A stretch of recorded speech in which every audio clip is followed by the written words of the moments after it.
Hello and welcome to Perspectives. I'm Leonard Zane and I'm joined here by Tim and Libby and Elizabeth and Chris. Hey.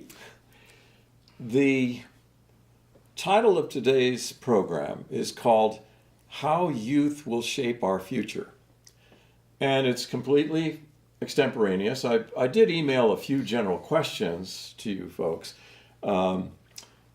You're young enough to be my grandchildren. So I'm very interested in learning from you people because you are shaping the future. And I think, strangely enough, when we look at media, we either see trivial stuff about youth or we see old folks in charge of the information system and what gets put out and the perspectives and viewpoints and everything else, which I kind of have a hunch are not too accurate. And so I want to start first by reading this statement. The children now love luxury. They have bad manners and contempt for authority. They show disrespect for elders and love chatter in place of exercise. Children are now tyrants, not the servants of their households. They no longer rise when elders enter the room. They contradict their parents, chatter before company, gobble up delicacies at the table, cross their legs, and tyrannize their teachers. Oh, this was Socrates over 2,400 years ago.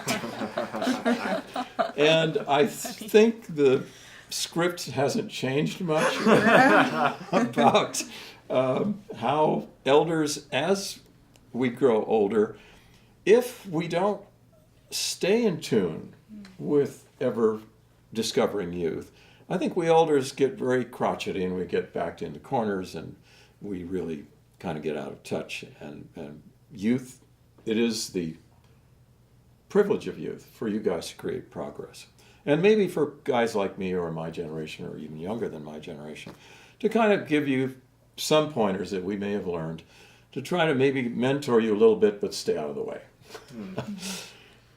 So with that, who here would like to talk about maybe how you would like to change our future? Well, for me personally, I enjoy discussing with people their challenges that they're going through, and with those challenges be able to guide, but with the same sort of mentality as you just mentioned, where you may give a tool but sort of back away, show them how to get the best out of themselves and get through these challenges.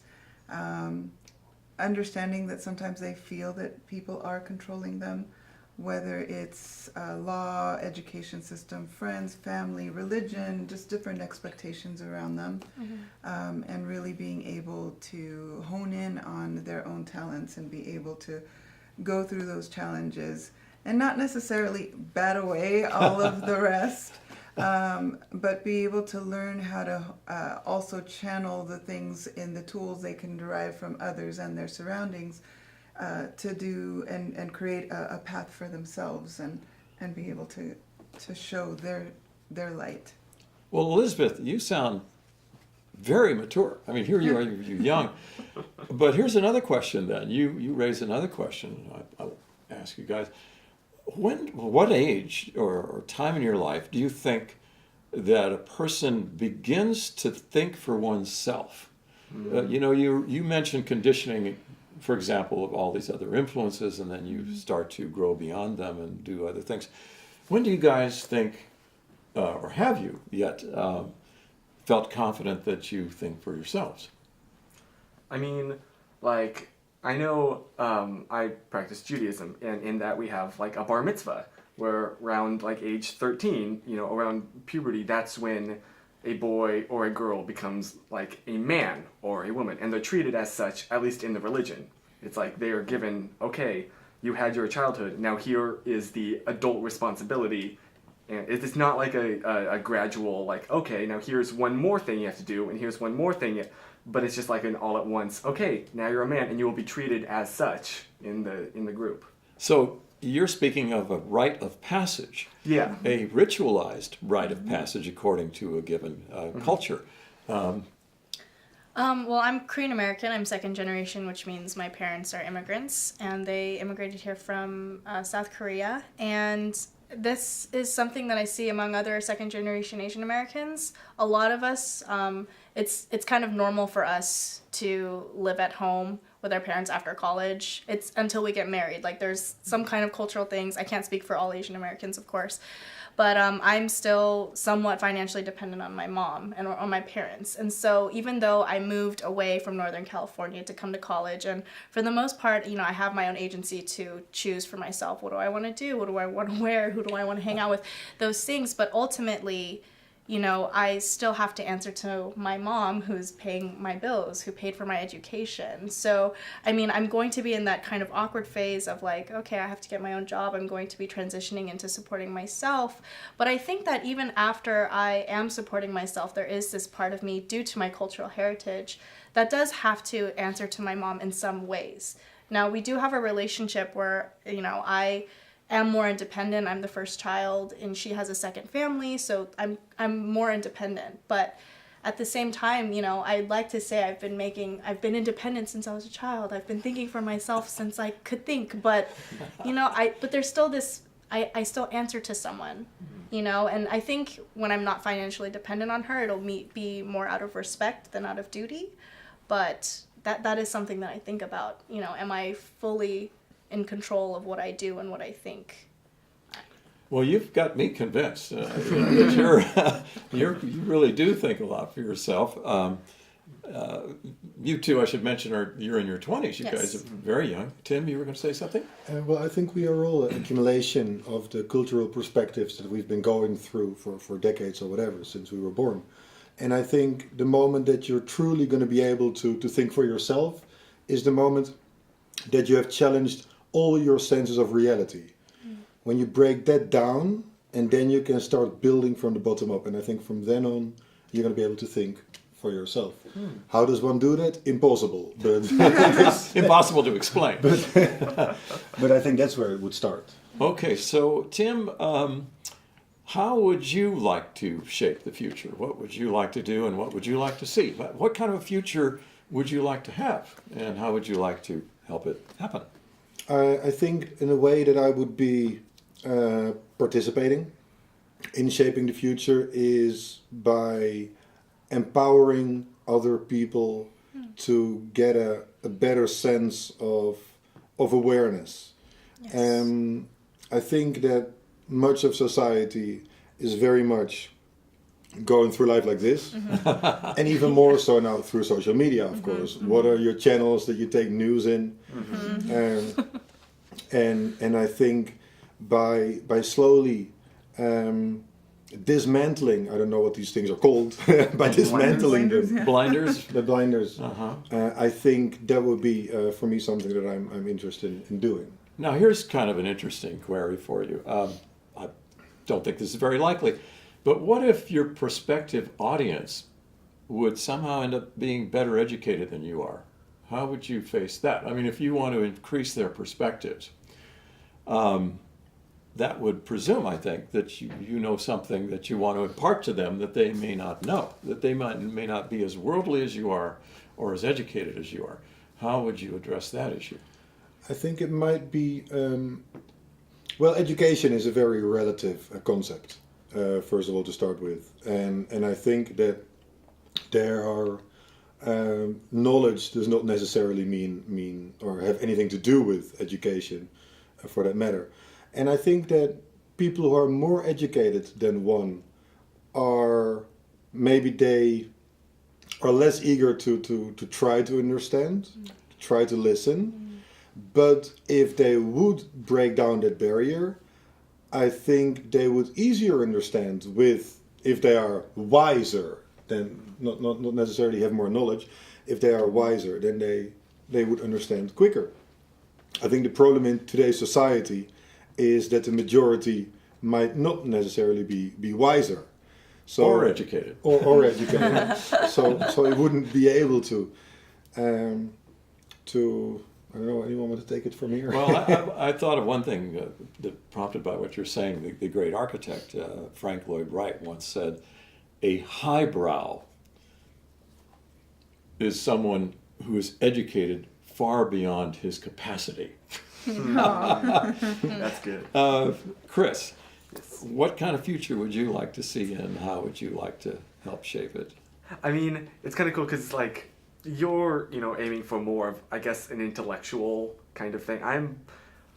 I very strongly believe in the power of positivity, not necessarily like closing my ears and not everything's perfect, but like looking for, I guess, the silver line in the cloud, that everything does, even like really horrible stuff does have, it will have a positive impact on the world in some way, and it's important to try and focus on that, because bad things are going to happen to you no matter what, but you can't choose the things that happen to you. You can only choose how you respond to it. So I'd like there to be a much greater, and I've noticed, at least like lately, probably with all of the crap that's been going on in the world, that there has been a greater push towards, positivity on like Reddit or Twitter. Here's one. Do you think we need more and or better play? You think we don't know how to play well?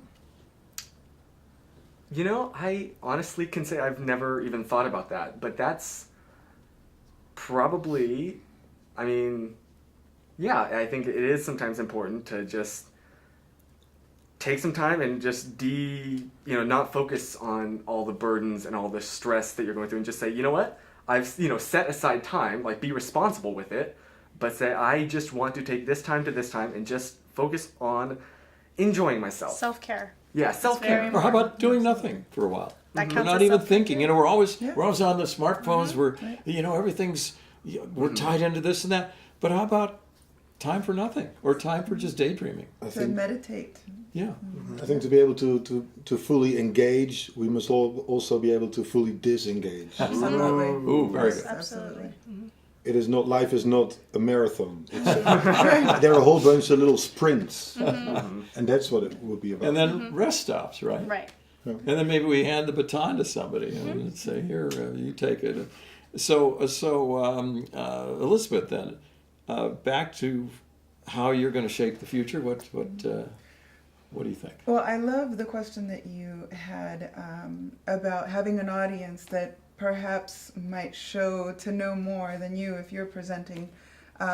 When I go and I present, and let's say I do a workshop on customer service or work-life balance, time management, anything like that, I go in and love to call it a workshop rather than a training, because I allow everybody in the room to feel comfortable to contribute, to listen, to open your mind up to what others in the room are going to say, that there might be an opportunity for me to learn some things, and maybe listen to what he has to say and what she has to say, combine something, and then it makes an aha moment for this person, that sort of thing. So I like the term workshop more so than training or teaching, because of that.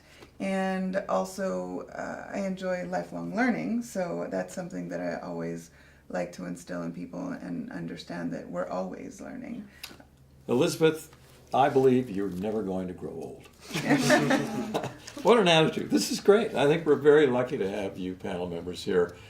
I may pose questions, but the object of this is to learn from you guys, because people are lecturing you all the time, or thinking that they're more authoritative than you may be.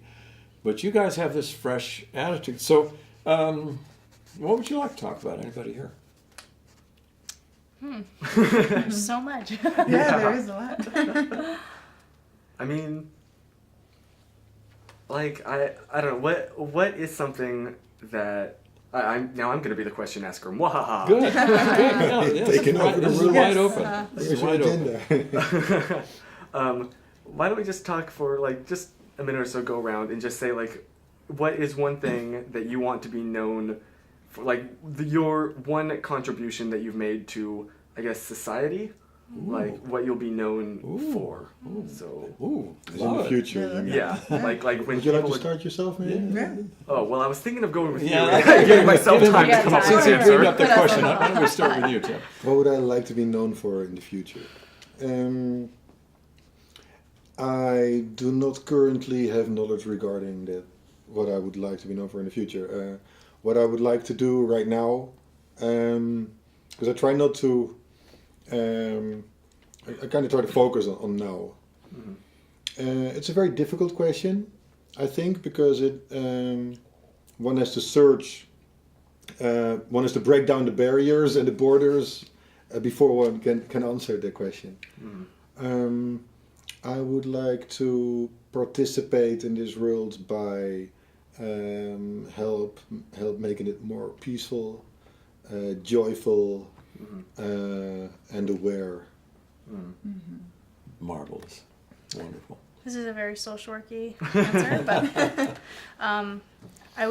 something I would like to be remembered for or known for is that in whatever capacity I was able to, in whatever setting I was someone who saw people and someone who listened to people and valued them, whether that was as an advocate, as a friend, as a social worker, as a politician, in whatever capacity I can, whatever power that I may be able to, whatever platform I may be able to stand on. I want to be someone who sees people, who acknowledges people, and I want to focus on the marginalized because they're the people who are often ignored by greater society. But that's really on my heart right now as a 23-year-old. Wow. Yeah. I'm really impressed. I mean, you guys are awesome. Well, I'm an organized type of person. By the way, the evidence shows that that's pretty much inherited. You're organized or you're flexible, and I was kind of born organized. So when I was 27, I wrote down my purpose in life. Oh wow. And it was 4 words. To make life beautiful. Great. Wow. And I think I've tried to live by that as well as I could. And I think what I'd like to be doing and remembered for, hopefully succeeding at, is to promote dealing with ourselves and one another reasonably. To be reasonable. And at the same time emotional. I mean, I think Mr. Spock has strong emotions. he just controls them, But science has already found, by the way, that it can't even be logical without being emotional. They've found brain damaged individuals who have lost the capacity for emotions and can reason, but they can't decide what to do. They can't decide on priorities. So there's no necessary conflict between being logical, rational, and emotional. Actually, they feed each other, and the more you can integrate them, the stronger your emotions get. I found that out. And the less mixed feelings, the less contradictions. So I'd like to be known as somebody who was reasonable and tried to help others be reasonable. Great. For me, actually, I had a former boss who taught me a word once when I was very, very young that has been magical to this day. It's the one word that I feel is my favorite word. And that word is consistency. And with that, I have built something I call my formula. And it is something that I hope to basically share with people, enough people, that with that can do enough in their life to be mindful, and that with that they also share with others. So sort of like a trickle effect or a domino effect, a ripple effect of the knowledge that is needed, where it's not so much the book knowledge or the school knowledge or wherever we're getting it from, but something that you can use towards bettering your life and bettering others' life. And I think we all mentioned different words that basically create harmony within ourselves, within our lives, and hopefully with those around us and everyone that we touch and speak to. Well, I think we're going to ask you to coach us as part of this program. Yeah, dang. Chris, how about you? I should not have gone last. I gave you the opportunity. That's true. Yeah, there's so much pressure now to get this big gushing answer. I don't have one. I mean, yeah, like, I've always considered myself, I guess, an entertainer. Like, my goal in life has always been, when I'm hanging out with someone or talking with anyone, to make them laugh, to make them feel better. Like, little morbid, but when I was really young, I was planning out, oh yeah, if when I die, I want my funeral to have a fun house and have all this stuff, because I don't want someone's last memory of me to be sad. So, I don't know, I want everyone to know that, or to feel like, if nothing else, I just brighten someone's day. You know what, though? You mentioned something that was very powerful earlier with being a positive person, and not just being positive to say I'm being positive because I am ignoring all the challenge, all the, the rough stuff. But I love that you mentioned it as like the lining in a cloud.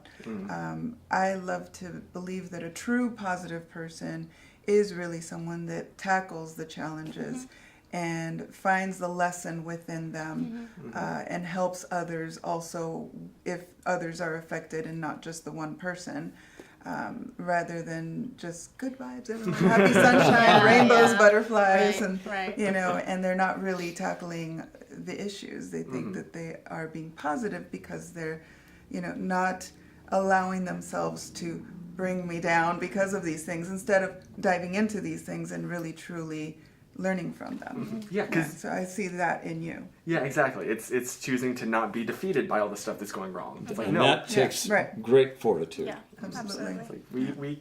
we can fix this, and we know what better is, and we know that what's going on is not better. So let's make it better. Yeah, That makes sense. you need to have the belief that this universe is inherently good. If you do not have that within your system, Now we're then getting it's deep. all downhill Yeah. from there. Philosophy. Well, Here we go. wouldn't even be here if it didn't work for us, and if we didn't work for it. But there are so many things that can beat us down.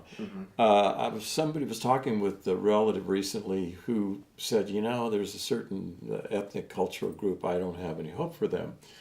And I said, well, have you thought about how discouraging their plight has been culturally? That, we're not in their shoes. They had no chance for generations, and some of them managed to break through, but we human beings are very sensitive and very fragile. Don't talk so negative about the Dutch. I think we didn't do that bad. I was talking about the Greeks. No. Anyway, so I came to this thing that the three worst things I can think of. Number one is death. You should avoid it. Generally. Number two, I love the guy, but boy, what a plight he's in. Stephen Hawking. The man is in pain. He's completely immobilized. He no longer can even move any single voluntary muscle, and so now they've interfaced his brain with a laptop computer, and so now he speaks faster than he ever has. But that would be, to me, the second worst thing, if you were just completely imprisoned, in pain. And the third thing, I believe, is discouragement. It dispirits people, it wears us down, it makes us give up. See, you, Chris, have said, I'm never going to give in. I'm going to find a way. It was said this way about Ulysses, or Odysseus, in the Greek way. He was described as the man who was never at a loss. So whenever there was a problem, he thought, there's got to be a way to solve this. He must have been part Dutch. And, maybe he had Asian in him, He got around. And so to encourage one another, instead of all the discouragement that surrounds, just turn on the media. what's the proportion of encouraging stuff? You poor guys, you young guys. I mean, anyway, that's just a comment I have. You had more to say about that? No, I think that I had a thought earlier. You can just cut this out if I'm going to take a few minutes to think. I was thinking that many people, they're afraid, they're discouraged to stand up again after they fall.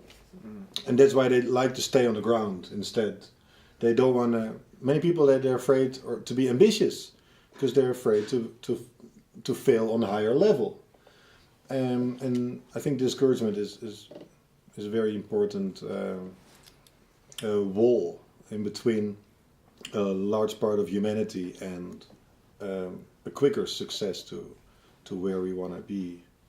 Though maybe not a quicker success, because I do believe that the universe is the very quickest way to get the best possible outcome for life itself. Do you believe the dark side is easier, quicker, more seductive?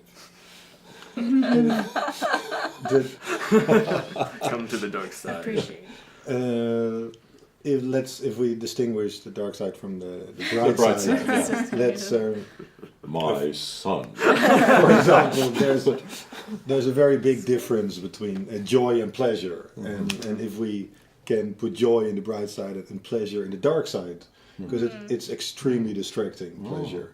Oh, hedonism, in other words. Hedonism can be dangerous. Yeah, Epicurus thought that. Yeah. I think it is extremely distracting for pleasure, and it doesn't allow us to think on in future or anything. It's just about getting immediate satisfaction of the senses, which are often very physical. Instant gratification versus longer range fulfillment, enjoyment kind of thing. Right. So that I would consider the dark side. And it's so much easier to just chase after pleasure because you just get numb. It's like if you continuously are under the influence of pleasure, it's like an infinite slumber party for the brain. And that doesn't really get as much. Or Roman further. orgy, and look what happened to Rome. Now, Libby, you come from a dual culture. Yes. And so your family were first to come here, right? Yes, Your parents. my parents, And now you're the first generation here. So how do you experience this dual culture? How do you encounter it? What are your impressions? How do you feel you can navigate with it? I might talk about this forever, so I'll try to. We'll cut it. 30 minutes in the show. I mean, this is definitely something that I have, thought a lot about, especially in the more recent years as I'm now an adult. Here you are, you're in your early 20s, you're already thinking of this? Wow. I mean, growing up, I had a Korean community, which this is kind of common in the Korean community in America, is you find that at church. And then I was, one of the few Asian American kids at school, so that was where I was American.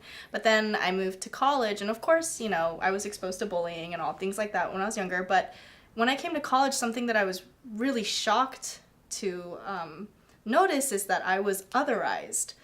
And it was so interesting, and I've written papers about this. I've taken my ethnic studies classes, so I have like the knowledge now, or the book knowledge, to say, oh, that's what that was, looking back in my life. But what was so hard is that people don't see me as American.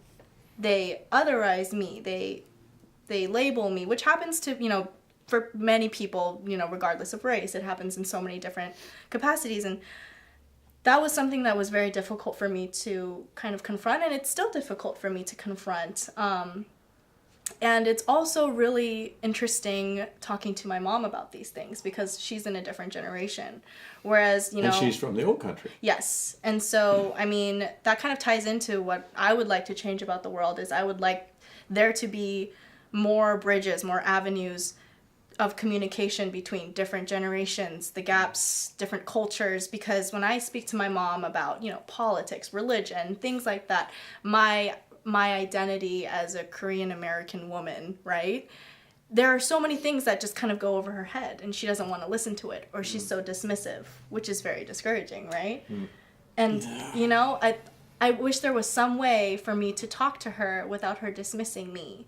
And if there was some way I could do that and this is not to drag her. This is, you know what I mean? No, is just a part every of the youth faces experience. this with the Right. earlier generation. Right. And it's, so, you know, that's personally with my mother and my grandmother, like, I see that block, that barrier.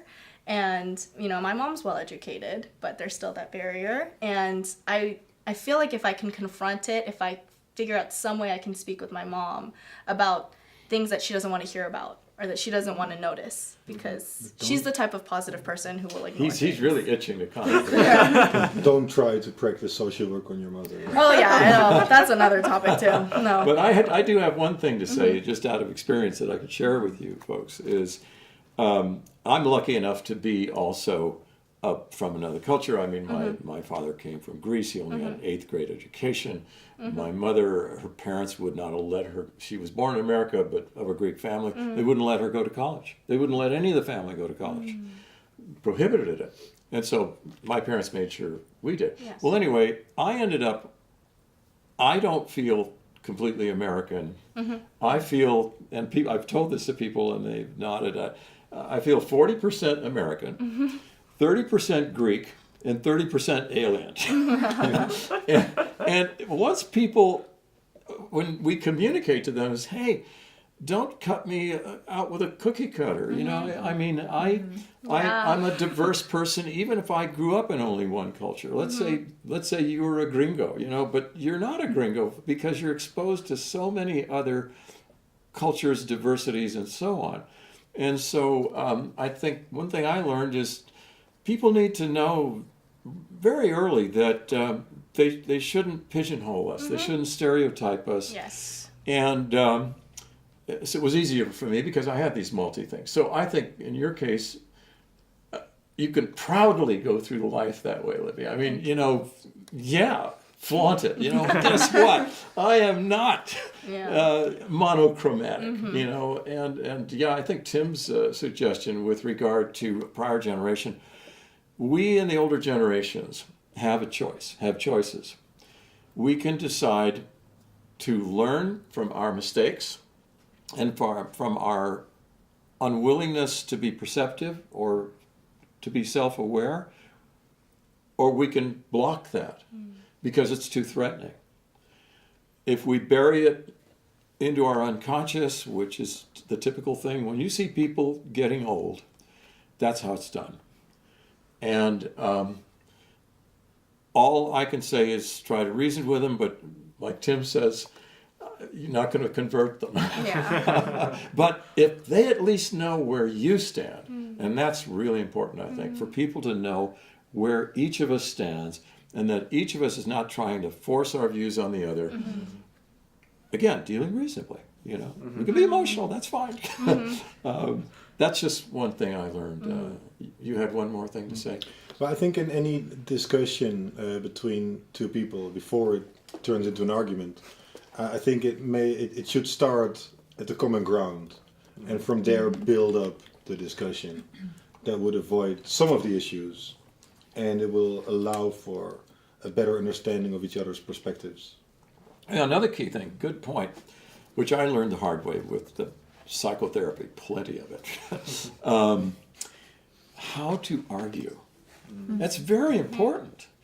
And one thing I learned, it depends on what part of our head we're coming from. If it's immediate gut reaction, it's not gut reaction, but if it's impulsive, it tends to come from our midbrains, which are the more reptilian heritage, which is always concerned with keeping us alive and enjoying some wonderful pleasures in life too. Versus our cortex forebrains, where we think a little bit. And if we're going from midbrain, we just burst out with something. We don't reflect on it. When your face is ugly. Yeah. And so it's just a very quick black and white reaction. It's a feeling, almost completely feeling thing. There's no thinking involved, conscious thinking. But if we consciously think, and we're in an argument, one of the neatest things, and this happened to me just about 6 months ago with somebody, where I did a dumb thing. I did a really dumb thing, and this guy really read the riot act to me, and he was right about almost everything. But anyway, I started to at least want to be understood. I wanted him to understand where I was coming from. So one thing I did with him was I said, "Okay, is this your point? Zane, here's what you did wrong, and you did this, and you did that," and I went on and on and on, and I put a lot of feeling into it, and then Zane, on top of that, I said, "Have I got it? Have I got it?" He says, "Yeah." And I said, "Now, can you tell me what I said?" He said, "What do you mean what you said? Can you tell me what I said? What were my points, the points I made?" And there was just this blank silence, because he unfortunately had not had come from the midbrain, had not really paid attention to other points of view, even though he was dead right. I mean, the guy nailed me, but that form where you don't even know what the other person's points are. You're so concerned about, like, I got to come up with my response. It's like making my point. Yeah. And so, you're thinking My turn ahead now. you're thinking ahead already of what you're going to say, rather than what they say. Where am I going to be able to cut in? Yeah, I'm exactly. going to say this. Exactly. Where am I going to cut in? So instead of, for example, the more we reflect and use our cortexes, by the way, the more free will we have. If we're coming from impulse, that's virtually no free will. We've had no chance to reflect on it, to think about it. So we do need all these parts of our minds. I mean, hey, the mid mind is very passionate. It's really cool. If you're in love, it's great. But at the same time, we need the comforting, wise caretaker mind that says, "That's okay, little one. I'll take care of you. It'll be all right. We'll work it out. We'll find, Ulysses will find an answer to this. We'll search for something." And so we need all of this. So how to argue is something I can kind of share with you that some of you may not have run across. But if you care about the person you're arguing with, if you don't, just tell them off. But if you do, try to register and try to act out exactly how they feel or where they're coming from. Get the rapport and the empathy. I think that leads to great progress. Well, that was a big spiel on my part. Because it's not as much you're arguing against a person as like against an idea. It's just two ideas that are incompatible. Right. Don't get personal if you can. That's part of being reasonable too. Try not to be personal. You can be personal when you say how I feel about you. This is, you make me feel warm and glowing, kind of thing. That's good. Encouragement is great. Maybe you couldn't do that, Chris, 6 months ago, but 3 months ago you got further than you ever had.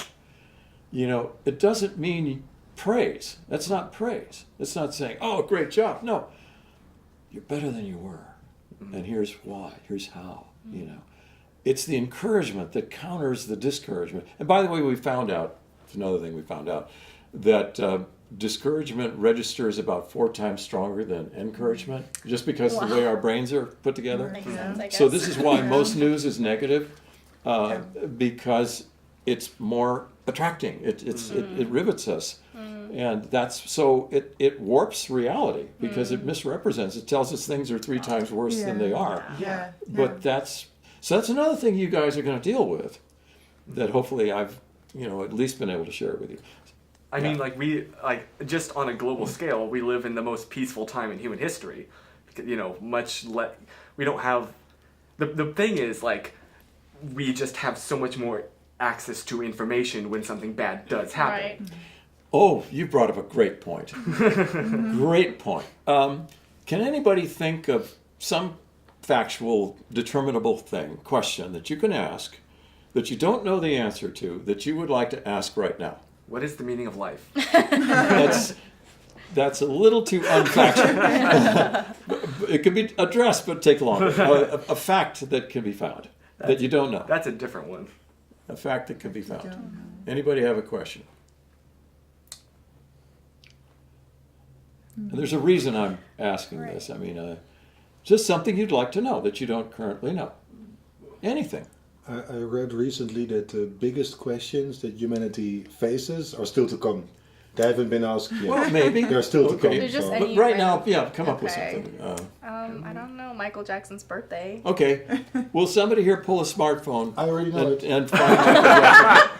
Yeah, but you're not going to tell. You don't say. Somebody pull a smartphone and look it up. The same day as my father. Yeah, Oh, really? but the key is, I had a question also that I posed just as an exercise. How many mosquitoes are there in the world? In Way this room too there are many. 3. I've been stung like Okay. crazy. Is that what that So is? should I ask that question or Michael Jackson? Jackson's birthday. I'm sure it's going to be a lot more accurate than the mosquito answer. I'm way quicker than Google. I know the answer.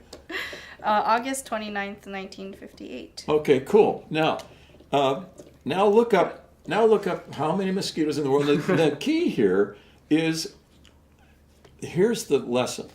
Sites that say the truth about, revealed, at last. You know, anything that's sensational, how trustworthy are those typically? If it has the word truth in the URL, it's Yeah, probably not. forget it. Yeah, it's propaganda, right? So you're going to look for things like institutions, reliable government sources, science, Reliable government source. United Nations. Look at the That's a United whole Nations other database. topic. They can tell you all kinds of data about countries throughout the world. It's quite reliable. It's, Did you find it? Approximately 100 quadrillion. That's it. That was the answer. And what was the source? Quora? I've never heard of them Quora? either. Cora's pretty good. They have a lot Okay, of it looks answers. like a search engine. That's about 100. Yeah, but here's the too key, many. guys. You see, look what you have in your hands. Poor Socrates. You know, or he taught Plato. Poor Plato. Plato taught Aristotle. Aristotle, fine, but they didn't have my generation, the one I grew up with. The computer when I went to college, the only computers around were the IBM 1401, which circled this room, and you had to put punch cards in, and you had to wait, for it to be processed and come back 2 hours later if you mess something up. But you guys, you have instant access and instant communication. So the only hazard you guys face is the propaganda shifty ones. Weeding out all the Yeah. Right. fake news. All the fake and- news. Right. And also which questions to ask. That's true. That Yeah, now that exactly. is the art. See, Yeah. the art of asking questions is something I believe your generation is going to excel in, just out of necessity, that generations before you didn't have. But that means you're going to get more answers, and it's going to grow exponentially. So you guys are going to be faced with managing this enormous stuff you're going to know and keep your positive attitude. I think that's one thing that is very challenging when I, am speaking to my mother or my grandmother about things, especially when it comes to religion, because all of us are Christian. But for my mother, it is so mind-boggling for her to hear my positions on certain things as a Christian, right? And for me, it's because I was able to go to university and take theology classes and biblical classes and be able to learn about context and and then, but I can question this. Sure. Oh, I can have some doubts in pursuit of truth with a capital T, right? But for my mother to even ask questions, I don't know if it's just cultural or it's just generational. Well, yeah. Did knowledge cease 2,000 years ago? Was that it? Right. I mean, now, by the way, just so you know, you may know the answer to this, and you can look it up. Who first said the golden rule? Oh. Well, I'll tell you, and you can just confirm these things. You see, that's another thing. When somebody claims to know, then you look at them and say, can you back that up? Right. But I'll just trust you guys to find it. Well, the first one who said the golden rule, and it was kind of a negative way, was Siddhartha Gautama Buddha, about 550 BC. Then after him, then there was Lao Tzu also said it. Then Confucius said it. not in the same words. Then Socrates said it, Aristotle said it, then Rabbi Hillel said it, and then Yeshua Bar Yosef said it.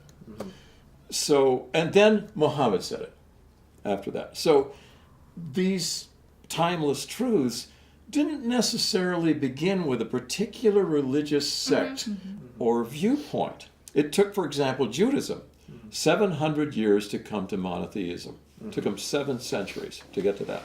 Socrates was executed for being a monotheist, and the other, there was the greatest supposed civilization at the time.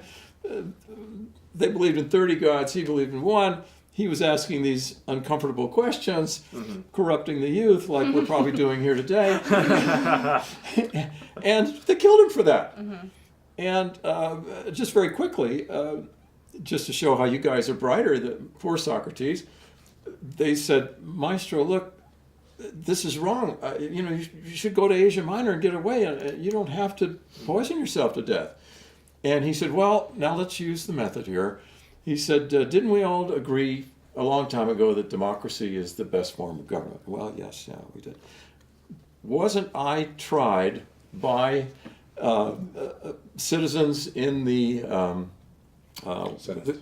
not the Senate, no, the Agora, or I forget the exact name of it, in the legislative body or whatever. Wasn't I tried? Yes.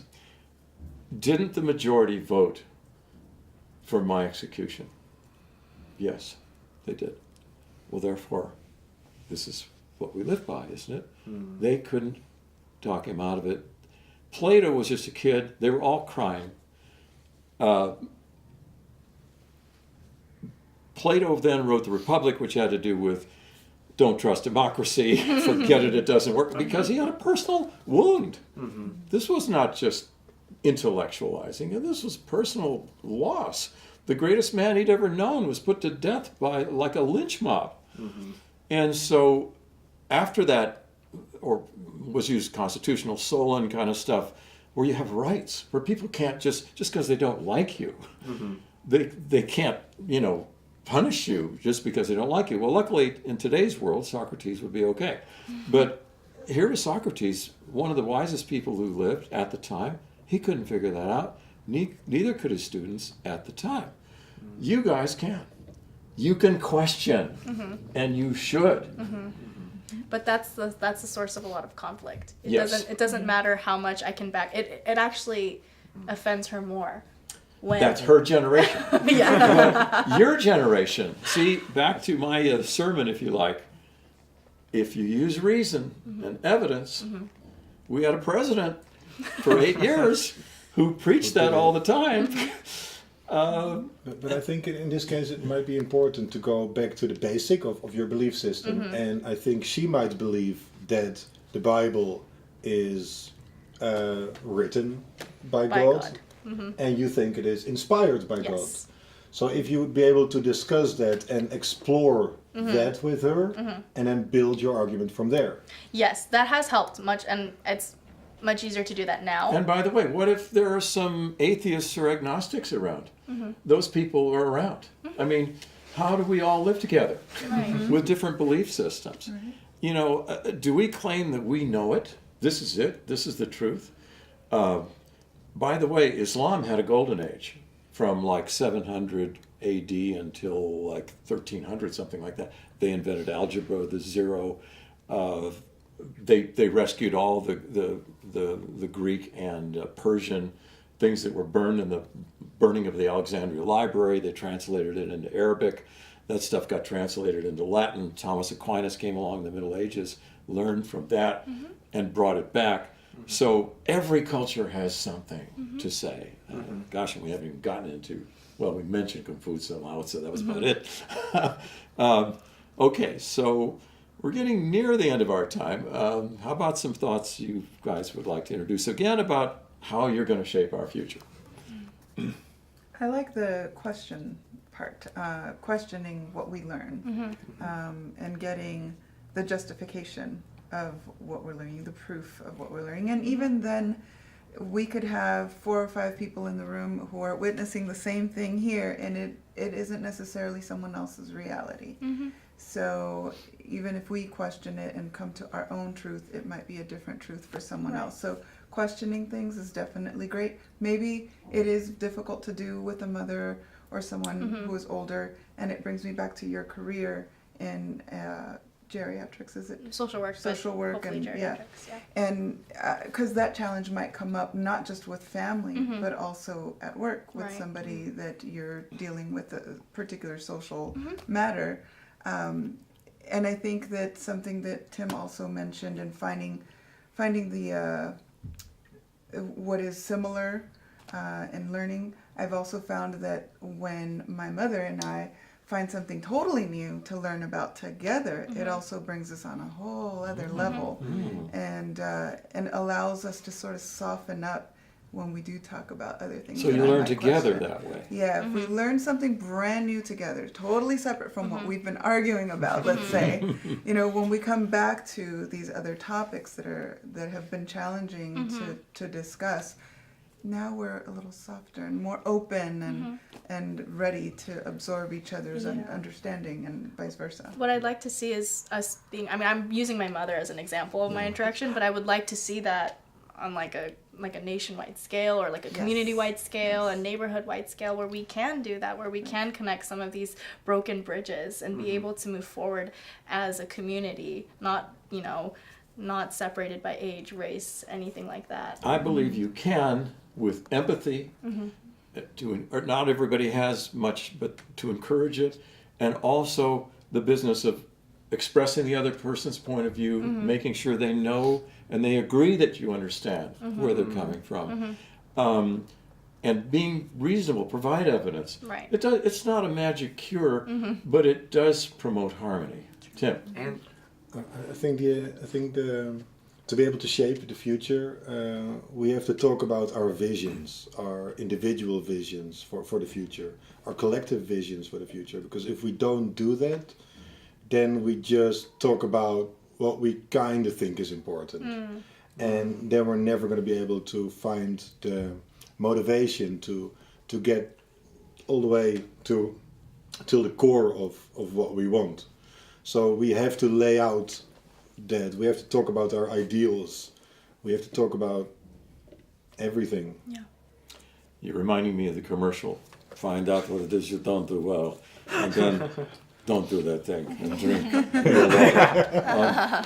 I love that you mentioned self-care earlier. Oh, I yeah. think every day definitely needs to start out with self-care, just to make sure you get it in there before the day tackles you, in case it does tackle you. Yes. Self-care for sure, to start off the day and keep feeding that back in definitely helps to be the person that you need to be, grounded to help others and to do more. Yes, absolutely. Now, Chris, and we're kind of wrapping up here, so, Give us your final glimmer of vision. Yeah, what vision do you see for the future? And I mean, I would love for there to be a future where, like we were saying earlier about like the cookie cutter. Like we're not all, we're a mix of this and a mix of that, and that's okay. No one's all one thing.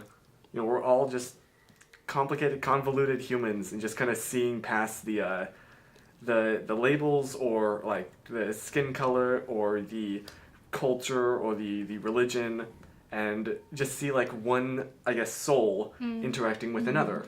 Because that's really what it all boils down to. Yeah. We're a bunch of messed up, complicated people. Socrates would have loved you. Tell him to hit me up. Okay. Have you, any final remark, Elizabeth, you'd like to make? No, I think that we covered a lot of great stuff. It was important to me to bring back the self-care. I think that's huge very with me. valuable. And consistency in self-care, consistency in everything that we're learning. Consistency. I can't say it enough. Yeah, absolutely, to make things happen so that people don't feel discouraged, and to continue in that, to talk to oneself, because it's easy and ironic that adults speak to little children in a very encouraging manner, but then they feel self-defeated and forget to to speak to their inner child or their inner innocence and encourage themselves. So Yeah. I think that's very important. Speak to their inner child. I've heard Beautiful. I've Yes. heard someone say, like, you know, talk to yourself the way you talk to a friend.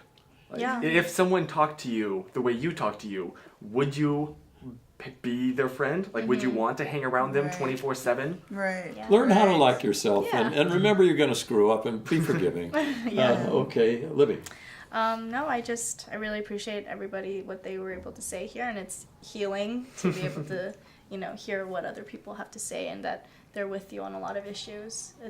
I feel like if we can come together as messy but, united souls, I think we could, move on to a good future. I hope. Yeah. I think it's very beautiful. Tim. And I think we have to be active. We have to actively participate in this society and in this world to be able to. Because everything that we put our attention to moves forward. So if we actively decide where we put our attention to, then we can finally collectively get what we need. Yeah. Well, with that, I want to thank each of you. I've learned a tremendous amount, and I feel very encouraged about our future. If you guys are any kind of representation, I think we are in very good hands. So anyway, I want to thank everybody for watching this Perspectives program. Stay tuned for more in the series. I'm Leonard Zane. Thank you.